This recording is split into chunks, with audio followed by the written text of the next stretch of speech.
है। यहाँ से पहले बिंदु को मरीचि ऋषि के नाम से जानते हैं। उसके बाद में जो बिंदु है वो कहलाते हैं ऋषि वशिष्ठा।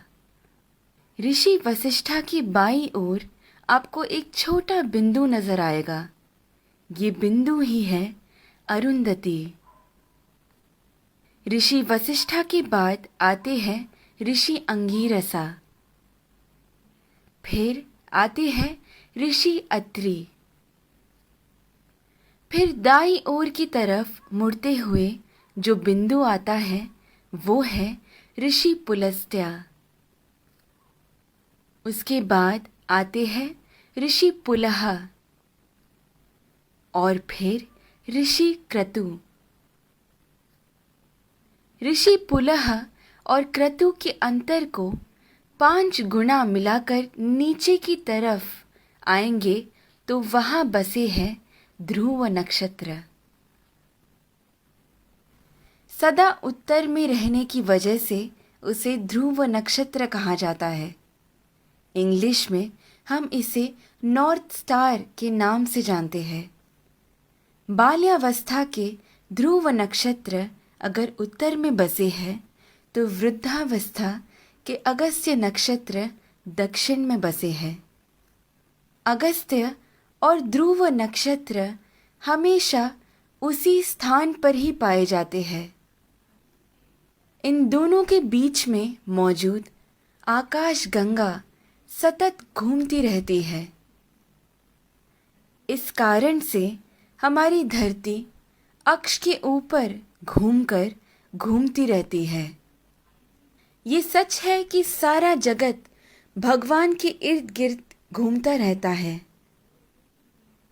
लेकिन वो हमें कभी नजर नहीं आ सकता। भूमि के अनेक कालों में से उसे 4 काल में छांटते हैं।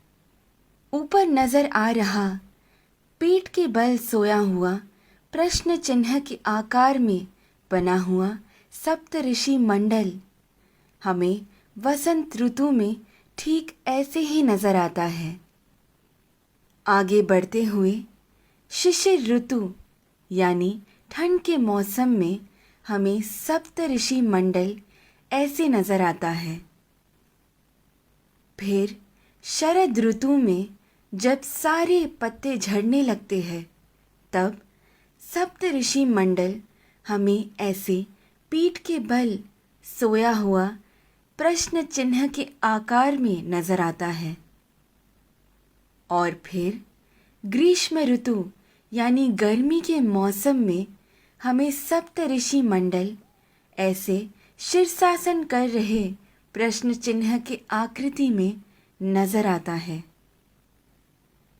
चाहे जो भी हो, जब हम ये सारे प्रश्न चिन्हों को एक साथ में देखते हैं, हमारे सामने एक विशेष आकृति हमें बनता हुआ नजर आता है।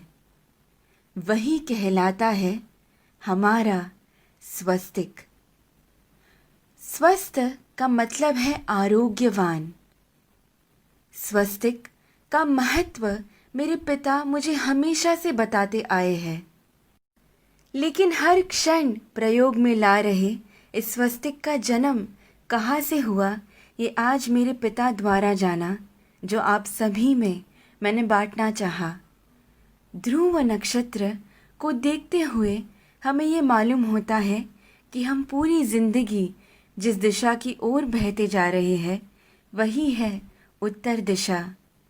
इसीलिए शायद हमारी भूमि पर भी दक्षिण में अधिक जल है और उत्तर की ओर अधिक ज़मीन है।